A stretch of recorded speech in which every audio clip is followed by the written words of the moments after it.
Здравейте! Казвам се Румен Цветанов и днес ще се разберем защо поп-фолк музиката привлича толкова нови фенове. Също така ще разберем те болшинство ли са и какво ги привлича към този стил музика.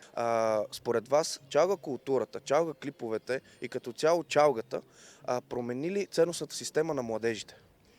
Ако трябва да съм честен с вас, наскоро си го говорих точно с един мой много близък приятел.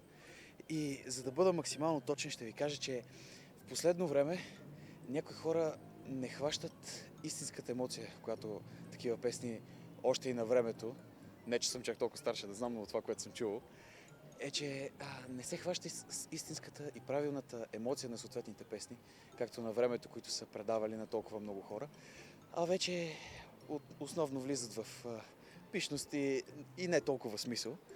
Не казвам, че са лоси песни, абсолютно. Фенове, различни хора, различни идеали, но все пак може някои неща да бъдат по-цивилизовани, но то си и до лично мнение.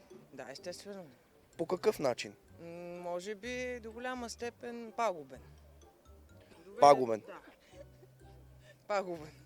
Абсолютна дезориентация. Тема на младежите. О, да, определено.